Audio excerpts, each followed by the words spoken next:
When you look in the selfie thing, you think, oh, who's that old bag there? You can normally go through menopause at 45. Perimenopause might be even starting from the mid-30s. So I don't want women to say this is doom and gloom. We're going to live up to half of our lives postmenopausally. So let's be healthy. Menopause and perimenopause is a midlife hurdle. Most get out the other side, mostly unscathed. Some are a little bit traumatised by it. We can get them to the right place. I can just imagine you with like pom-poms being like, that's it! I am pom-poms. Yes, I feel that when I was growing up, that HRT became synonymous with something awful. I'm not exactly sure where that kind of came from. Well, I'm happy to tell you where it came from. Oh, please.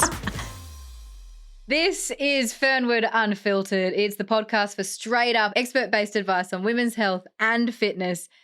And if you're going through perimenopause or menopause, or a younger woman curious about what's ahead and watching the women in your life navigate it, if you're tired of the confusion, silence, or seeing women struggle with menopause, this episode is for you. Today's guest is Dr. Sonia Davison, an endocrinologist at Jean Hales Medical Centre and a leading voice in women's hormone health. I laugh because Dr. Sonia just waved and it was the best thing ever. Thank you so much for having me. I am going to solve the hormone problems that your listeners have. And if I don't, I'll point them in the right direction to getting some good help. For the woman who's listening to this chat is going to hear our discussion, what do you want them to know going in? What will they be able to take away from this? There's always an answer, and not to sit there and suffer, not sleeping, mood terrible, can't go for that new job, can't handle life. My women at menopause come and say things like, they're sad, I feel old, I feel dry, I feel shriveled, I don't feel like me anymore. And if I can help them and they just say, I feel normal, I've done something really amazing. So that's my aim. I feel normal. There is nothing wrong with I feel normal. It's fabulous. So that's my aim. I'm not saying abnormal is not bad, but you know what I mean. You just want to feel well. You don't have to feel super. You don't have to feel super happy. You just want your body to do what it should do the things in life you want to do, and you just want to feel well. Why do you think menopause is still a topic that we're not quite comfortable discussing? Well, I'm going to tell you that menopause is currently hot, literally and figuratively. So a lot of the celebrities have come out recently, Naomi Watts, Michelle Obama, and have discussed their experience of menopause and have positively looked at it, whereas menopause was taboo in the past. Women said, I'm now invisible, no one looks at me, I've had these bodily changes I don't want, I have these symptoms I don't want, and women were sort of shoved aside and we just didn't talk about it. But now there's a whole lot of conversation. It's almost gone the other way, almost too much conversation, which can't be a bad thing. And women are now embracing midlife. We're realising that we want to be healthy. And I think after the pandemic, we talked more about health and we got a lot better at claiming our health and claiming quality of life. That's my own theory. So we're taking it back, essentially, that control maybe. When was it taken off us? Oh, it's hard to know, but we've all lived in a men's world, I suppose, as women. Even the main doctors who were bringing out hormone therapy when it initially came out, they were all usually gynecologists and they were usually male. So I think we've just had a sort of a Me Too moment and we've tried to embrace our own physiology. We've realised it's a normal biological process, but rather than be very sad about it and hide in the corner and maybe flush and sweat and not sleep and all the other things that we're going to go through, maybe they've said, well, let's get some good help. Let's have quality of life. We know there's options out there and let's share it with everyone else. You speak so beautifully, Dr. Sonia, about the mental and emotional toll that this can take on women. Talk about them feeling like they're invisible. Why? Why do they feel invisible? Typically, it's because their appearance has changed. They might have been a good-looking woman and they might have turned heads. They might have had longer hair or they might have been more careful with their makeup. Their body might have been different. But then they've suddenly become someone's mum or someone in midlife, and whereas they didn't turn heads before and they might not have been waved to for whatever reason, they might be just a little bit to the side just because of normal life changes. Things inherently, normally and physiologically have changed, And when we're looking at the mirror, we might be, it's like taking a selfie. Do you ever well, you probably don't do it. You're nice and young. When you look in the selfie thing, you think, oh, who's that old bag there? Oh, it's when I go to the self-checkout at the grocery store and you see that thing and I'm like, that's a hate crime. I don't know about that. We're trying to get better at looking after our bodies, but it is typically midlife. Women do tend to feel invisible, bit sad, but we can always do something about it. Let's break it down at its most base level. What is menopause? It comes from the Greek, menopause. Very excellent accent. Yes, very well pronounced. Meno is monthly, pausa is pause or cessation. So it's literally the last period or cessation of periods. The typical age is 51 to 52 in Australia. Can be 45 to 55. Some women are 57 plus, a little bit later, and some women are less than 40. And I've actually had women undergo menopause or ovarian failure at 16, 20, etc. And that's a really tough gig. Are there reasons for that? Are there reasons behind why it happens to different women at different times of their life? Genetics, huge part of it. And there's lots of things we don't understand about premature menopause or menopause before 40, but autoimmune factors. Some have had treatment for cancer, radiotherapy, chemotherapy, a nasty infection, all sorts of reasons. But standard normal women will go through menopause from 45 to 55, but perimenopause is a time of very uncertain hormones, which can last for 11 years before that. So if you think you can normally go through menopause at 45, perimenopause might be even starting from the mid-30s. And what is perimenopause? Like, what is the difference between peri and then menopause? So menopause, no more eggs. It's a little bit sad. The pituitary is talking to the ovaries saying, please make eggs. But unfortunately, the ovaries have run out of eggs and no more periods if there's no more eggs. Huge reduction in estrogen as well. Perimenopause, the hypothalamus and the pituitary are trying desperately to get the eggs to be popping out, make estrogen every month. And you're pointing to your head there. So yeah, they're there. The hypothalamus is in your talking brain. to the pituitary in the brain. Yes. They're in there. Let's hope they're still in there. Yes. They exist. They're there. Yes. So they are making the messages going down to the ovaries, but unfortunately the poor ovaries are running out of eggs. So perimenopause I describe as being a beast. There can be low estrogen symptoms at times and missed periods, change in volume of periods, heavy periods, whatever, more PMS, which can be terrible. And they can also be very low estrogen levels, so menopausal symptoms, flushes, sweats, sleep disturbance, mood disturbance, all of those things. So those are indicative of having lower estrogen. Yep. All of that. And those are all symptoms of menopause. Menopause is one set, but perimenopause, you'll have that set and you'll have the other set. Wow. And you'll be trying to live a life, work, have children if you've got them, have a relationship if you've got one, and feel normal. How do you know if you're going through it? Well, you will report to your lovely health practitioner and say, I've got flushes and sweats, particularly before the period. My periods are erratic or irregular. My periods might have changed. They're heavier. They're painful now. They didn't used to be.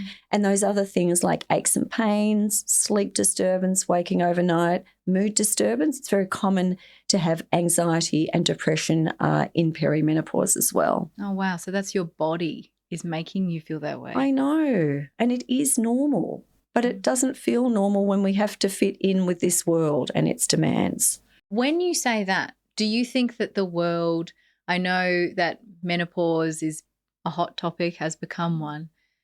Do you think, though, the world has adjusted to that, though? Do you think the world is making adjustments to make life easier for people going through this? Well, there's a lot of interest in menopause in the workplace, which has been so exciting because women who are flushing and sweating and feel hot, they might, not manage in a workplace. And, for example, police women with their big occlusive uniforms, in theatre, the nurses with those terrible scrubs and the hats and everything's covered and the theatre might be very hot. So they, might struggle. And women who are perimenopausal might be having heavy periods. They might have to trot off to the toilet and that might be. So a lot of workplaces have been very interested in recent years, which is very exciting, about perimenopause, menopause, how we can help women. And there's a lot of structures out there and a lot of documents out there to guide workplaces and to guide women to get help. We're going to get into a lot more of the symptoms soon, but for me, what does a hot flush feel like? And how do you differentiate it? This is going to sound so dumb. How do you differentiate it between just, I don't know, getting a little bit worked up if you're exercising or feeling that heat and sweating? Like what is the difference? It's just a ramping up of that process, and it's more frequent symptoms, and it typically starts at night. We don't know why. Hot flushes tend to happen from the chest up. It's not the whole body. And it does happen. Some have a premonition of it happening. Some will feel very anxious and have palpitations before it happens. They can last for up to 5 minutes, but it's not for, hours and hours. But some women can have hundreds per day and can drench a beach towel overnight several times. Really? Which is a really vigorous, and it's very hard to sleep if you're drenching a beach towel several times overnight. And I'm assuming then that also has issues if you're not getting good sleep.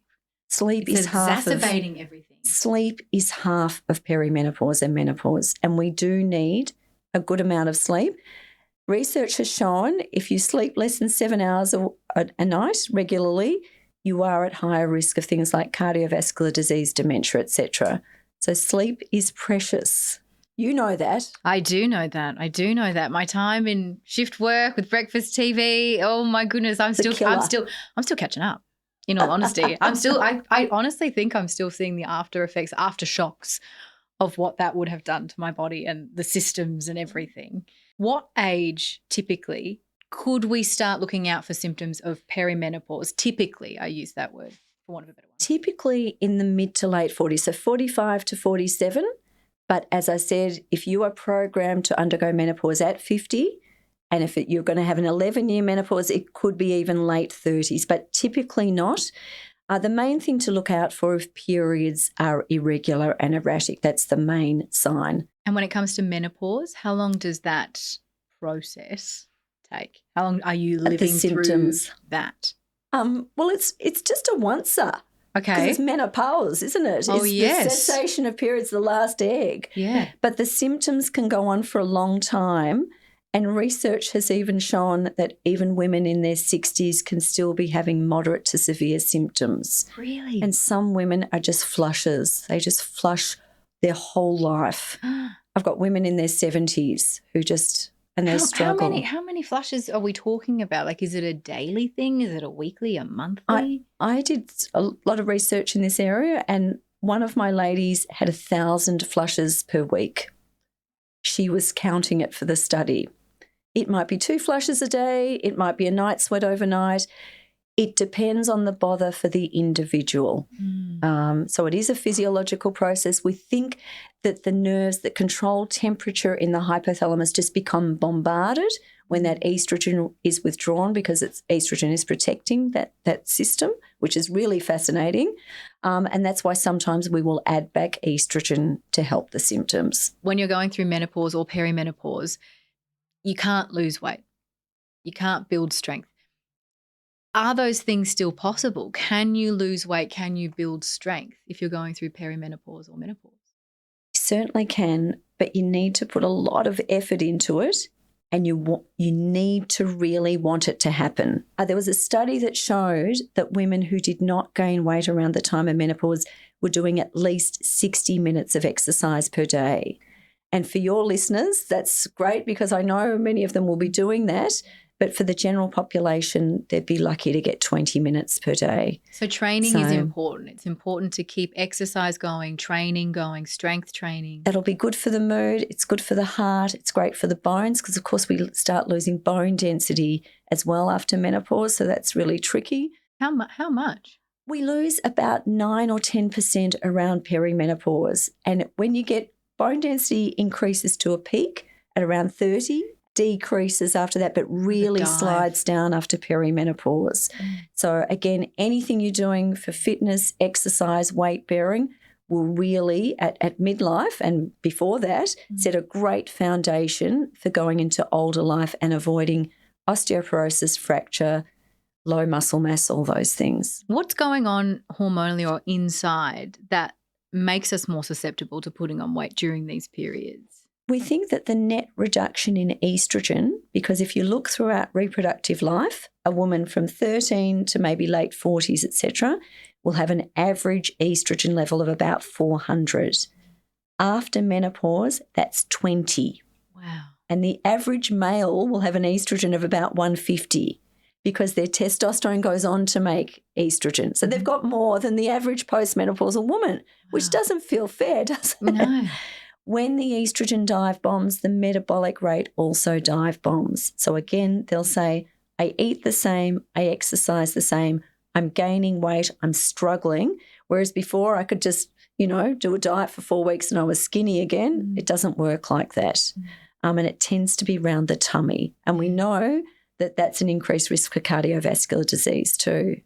So it seems to me that potentially when menopause hits, a lot of the time women aren't necessarily ready for it, or maybe they're not where at their peak readiness, if that makes sense. Is it possible to prep for menopause? What can we be doing? I love balance, and I love women to be prepared in terms of having their peak bone mass, so exercising from a young age, not leaving it until sort of midlife. I'm not saying that that's bad. Starting at midlife is brilliant. It's still a start. At the end of life, it's a little bit late to start then. But in the 20s, like, for example, calcium.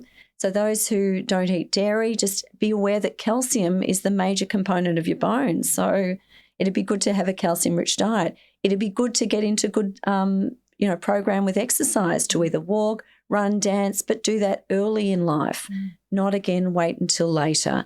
It's all about balance, and it's about being very busy, because for teenagers, for example, they're at school. VCE is so hard. Study is hard. They're forming relationships. They're trying to work out how they, live in this world and how they fit in it. But the 20s is a really good time to solidify that. Try and do your work. Try and do your study. Make sure you make time for exercise. I'd love everyone to be doing at least 21 and a half minutes per day. 21 and a half? That's such a specific number. Because it's 2.5 hours per week of moderate to intense exercise. Ideally more. Yep. But if a woman is doing that, statistics say that she is going to have a much better outcome, bone health, heart health, mental health. And I reckon we can all do 21 and a half. Whether it's going up the stairs, going around the washing line, parking further from the shopping centre, whatever it is, we can do it. It's the 21 and a half minute challenge, all right?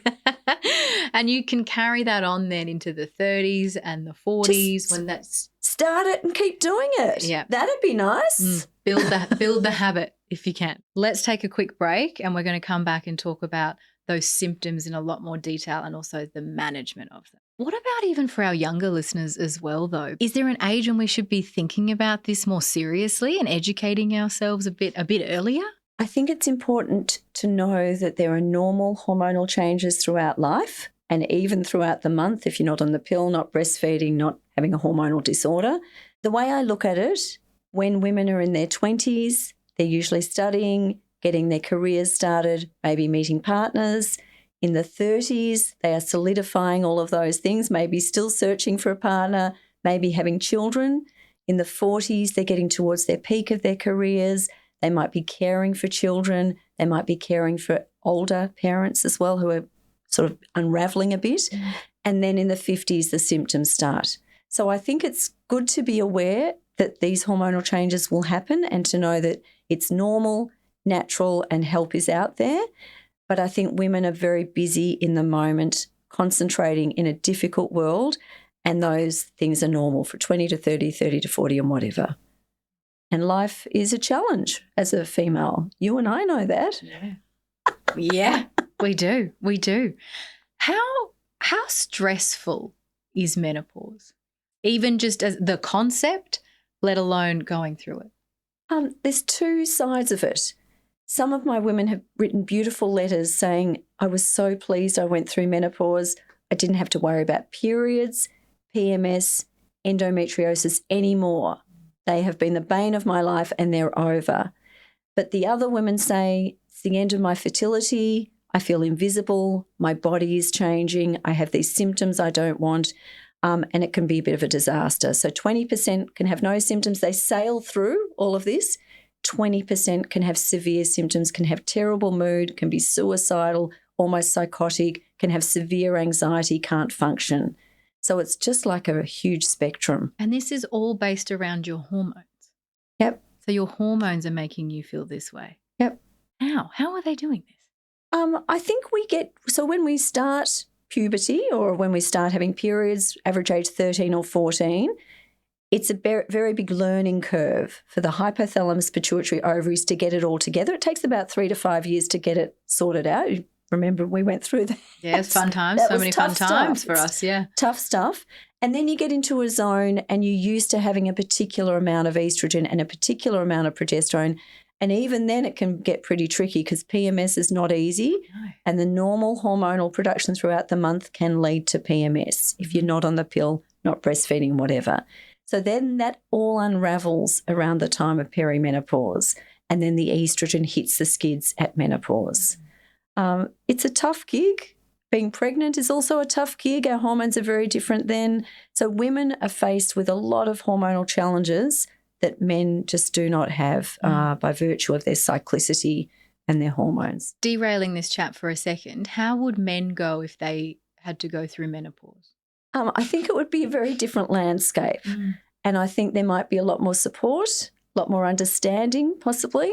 I think menopause is tough, but perimenopause is the real beast because of those wildly fluctuating hormones. So by the time at least menopause is stable, even though there might be severe symptoms, but we can deal with it much more easily than those beastly hormones in perimenopause. Why is it so important, though, for men as well to know about this, to learn about this? At night, if you're in bed and you're a male and your partner is next to you in perimenopausal or menopausal and she's as hot as anything and sweating, the last thing she wants is to cuddle his hot body or her hot body, whatever it is. So that's very hard for them to understand. They might have been, huggy sort of people and they might have lost that. She might have aches and pains. She might feel tired. She might not want to go out to dinner. Those sort of things. Her life has changed and the person living with her might not appreciate that or won't understand it unless she vocalises that.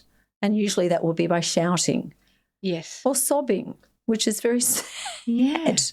But then I feel that you're losing that sense of control then as well, right? Because you're like, wait, what is happening to me? You mentioned that it's like you're losing you. It's like, wait, I'm not this.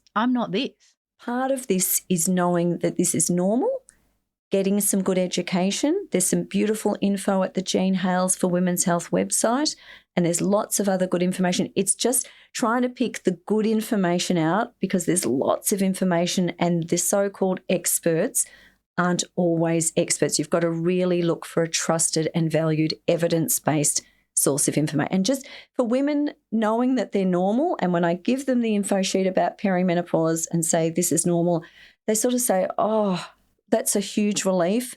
I can live with this. I might need help with this, and I know what's happening. So that's why the women in their 20s and 30s, it's good to know that this will come at some point, just to be aware. Another potential derailment from me, PMS. When it comes to PMS, is there any scientific evidence that could back up one of my theories that it gets more intense the older that you get, but also it gets more intense kind of that week before you actually have your period? Does that kind of ring true for a lot of people? Yep. Do you know some people do not believe in the existence of PMS, but other studies say that 70% of women in some degree have some PMS symptoms. So what do we want to do to the people who don't even believe in it? Educate them. Yeah. I'm going to draw something with my finger, but I'll take you with it. If you're not on the pill, not breastfeeding, not pregnant, and you're a reproductive age woman, your estrogen's at 150 or thereabouts at the start of the period. The egg then develops and makes the estrogen. It goes up to 1,500, quite a big increase, and then mid-cycle, egg is released, big dive bomb in the estrogen, and there's a little kick at the end. Okay. So the PMS tends to happen in the middle or at the end when the estrogen is dive bombing. But progesterone starts very low And then mid-cycle is increasing because it thinks sperm and egg got together to make a pregnancy. Mm-hmm. And then is at a big level to support a new pregnancy, but also dive bombs. So we think that the PMS time is when we're dive bombing with our progesterone and dive bombing with our estrogen. And in perimenopause, that gets amplified. So PMS can really amplify. And my perimenopausal women can be very cranky. Yeah. I sound, yeah. And they can sob at ads on TV. Not that, we sob anyway because we're girls and we do that. But, that everything's amplified. Yes. And some woman, I've had a lady who used to ride horses. She was so anxious at perimenopause, she couldn't even get on her horse. And she's ridden horses her whole life. So it's just these weird things that don't make sense. And the hormones have done this. Let's talk more about the symptoms. What are the most common ones and what are the best management plans for those? So it depends if we're talking about perimenopause or menopause. Let's start with peri and then go to menopause. Yeah. So the high estrogen symptoms, because, again, the hypothalamus and pituitary are going to overdrive a bit, breast tenderness, bloating, crankiness, anxiety, low mood. It's all sounding fun, isn't it? Yeah. And the heavy bleeding and all that sort of pelvic pain might happen as well. The low estrogen symptoms, sleeplessness, waking several times overnight, not getting to sleep is the other thing. I call it the menopausal witching hour. They're just there at 3 or 4 in the morning and they're just like this and they can't get back to sleep. So terrible. Flushes and sweats, as we've mentioned before, aches and pains. So some just hurt and it's regardless of their exercise or whatever, they just hurt. Stiffness, the joints, small joints, bigger joints as well. Some will have vaginal dryness, urinary frequency, urgency, leakage. Some will have those mood disturbances and they just don't feel themselves. Some worry about their hair and skin changing as well. Some will lose scalp hair and that might be genetic. So and some will gain weight around the tummy and they'll say, I eat the same, I exercise the same, and I'm getting bigger and I'm struggling with it. Unfortunately, it is normal and we just need to learn to adjust and find the way to combat those things. And how can we? Because no offense, Dr. Sonia, but that sounds like a cocktail of awful. A lot of that, a lot of what we have to go through. Is there anything that we can do in those moments that can ease or make the journey a little bit easier, a little bit more manageable for us? Just be kind to yourself and find the right strategy for the individual. Whether it's doing a nana nap if you're not sleeping well at night, avoiding caffeine intake, if it's weight gain you're worried about, reducing your carbohydrates, reducing calories. As I said before, the women who don't gain weight around menopause are doing 60 minutes at least of exercise per day, moderate to intense exercise. You've just got to find the right thing for your body and reprogram it a bit. Dr. Sonia, if we focus on just how we can take care of ourselves when our body is going through these insane changes, how should we be moving our body? How can we be training? And maybe even more importantly, how shouldn't we be moving our bodies and training? Well, I think that any movement is better than no movement. Dancing's lovely, skipping, hopping, fun. Jumping, fun. And for someone who's a couch potato and is just sitting on the couch, if she gets up and does a 5-minute walk every day, that's a huge achievement. I'd love women to be doing more than that though, and I'd love them to do a variety of activities if they can. And if it is a walk, I'd love it to be a brisk walk, not just a dawdle. It really will depend on what the family history is in a little way, because if there's a strong family history of osteoporosis and fracture, that woman will more likely want to do resistance training, some weight training, weight-bearing exercise. But again, people have to work up to what their bodies can tolerate. You can't just go gung-ho because you'll get an injury. Women are more susceptible to injuries at perimenopause and menopause. Their ligaments, their tendons are changing. They will lose 0.6% muscle mass per year from menopause. It's important to get some guidance, to not just do something on your own. I think that's very important. Nutritionally, are there things that we should be doing more of and things we should be staying away from when we're going through perimenopause, menopause? Again, trying to lower the carbohydrates will be very good.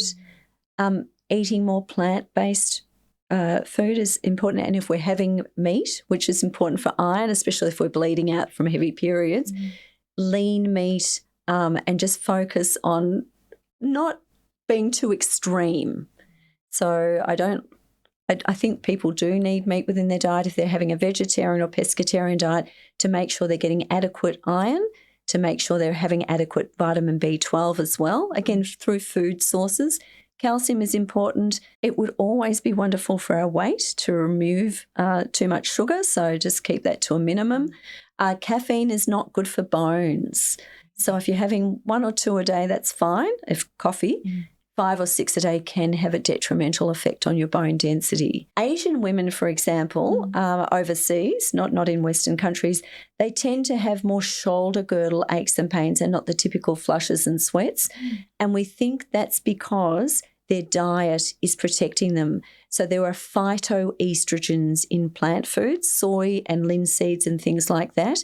And we think that's giving them a little bit of an estrogen-like effect that's slightly changing their menopausal experience. Really? Very fascinating. So phytoestrogen-rich foods might be something to look at in perimenopause. There are some beautiful recipes with phytoestrogens at the Gene House for Women's Health website. Our naturopath, Sandra Valella, has constructed those with great care. They're tasty as well. It's important to relax, enjoy your food every now and then, not be too over the top about it, but a balance is very important. Better Health Channel is a good one as well. The Mayo Clinic from the US is generally good. Just be aware of so-called experts. There's lots of podcasts, influencers, all that sort of stuff. Just look at their information and then align it with what's at these other good quality evidence-based websites, and just see if that information aligns with that, because some of the things I've heard have been very alarming. I bet. I mean, for me, it's like I feel like I get inundated with different things. And as you say, because it is a hot topic right now, because our base level of understanding is already so low, I think maybe you're even more susceptible to believing. If you've got a convincing person telling you something and they're kind and they're enthusiastic, you'll run with it, won't you? It's just psychology.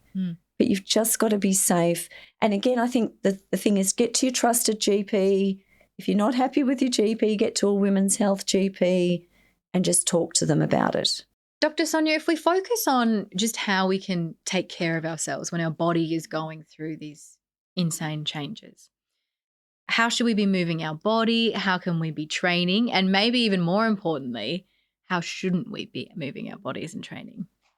Well, I think that any movement is better than no movement. That's the start. And for someone who's a couch potato and is just sitting on the couch, if she gets up and does a 5-minute walk every day, that's a huge achievement.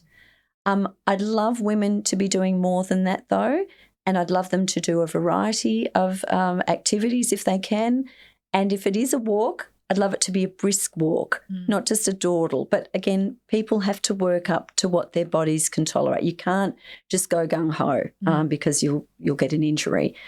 Women are more susceptible to injuries at perimenopause and menopause. Their ligaments, their tendons are changing. They will lose 0.6% muscle mass per year from menopause. It's important to get some guidance, to not just do something on your own. I think that's very important. But if you do something on your own, there is some very good information out there as well as to what to do. It really will depend on what the family history is in a little way, because if there's a strong family history of osteoporosis and fracture, that woman will more likely want to do resistance training, some weight training, weight-bearing exercise. There's a lot of points in this where I'm just speaking for myself here, where I go, why? Damn it, why? And when you hear the symptoms, you go, oh no, that's scary. That's scary. I know, you don't want it. You want to shut it away. Maybe that's why people don't want to know. Yeah, they just think, oh, hang on, that's the to-do. I'll deal with it's that. the to-do pile, right? That's later.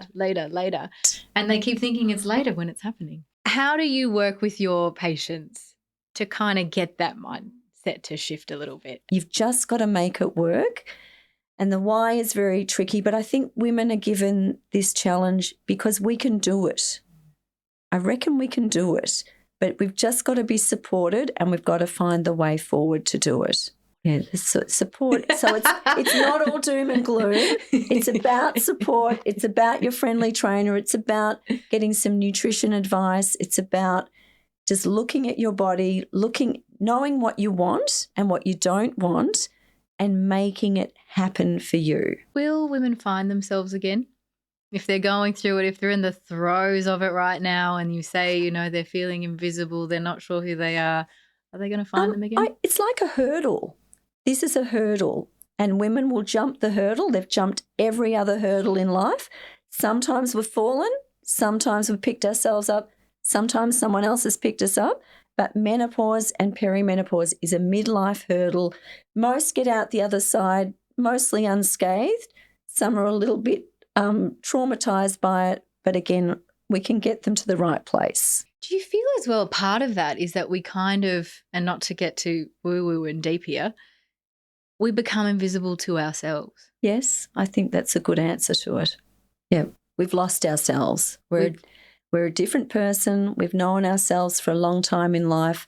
We're all our worst enemies. It comes from within, and maybe we project that out a bit. But when we get a good solution, when we're feeling well, when we're sleeping well, when we're exercising, then it will come from within. Will you be the same? Like, will you be the same person who began the journey as the one that comes out on the other side? I think you'll be a bit different, but it's a good different. There's nothing bad with getting older, wiser. So I don't want women to say this is doom and gloom and I'm in a lot of trouble and trouble is happening in 20, 10 years or whatever. It's the new you. You go with it. You make it happen, and you make your future too. We can rebuild. We can rebuild. That's the war cry. We can rebuild. Let's cement this. What is the key takeaway that listeners should know about menopause or perimenopause? Menopause and perimenopause are programmed. They are normal physiological processes. They are biological. We're all going to go through those processes if we get old enough. There are things that we can do to help bothersome symptoms if they happen. There's lots of good information out there, and we are going to live up to half of our lives postmenopausally. So let's be healthy. Let's be well. We can do this. Let's nail it. Dr. Sonia, thank you so much for talking to us on Fernwood Unfiltered. You have opened my eyes to so very many things and also given me hope in a topic that I really don't think I had that much. I am delighted to be here. I could spend any amount of time speaking with you. It's been an absolute pleasure and delight. And to our women out there, I hope you're healthy and well. And if you're not, please get some lovely help out there. There's someone energetic and enthusiastic like us who can help, I'm pretty sure. And you don't have to go through menopause or perimenopause alone. There are people going through exactly the same thing. What you are feeling is normal. If you have loved what you've been listening to today and you think that things have resonated with you, they're probably going to resonate with someone that you love. So make sure that you share this episode. And until next time, see you soon.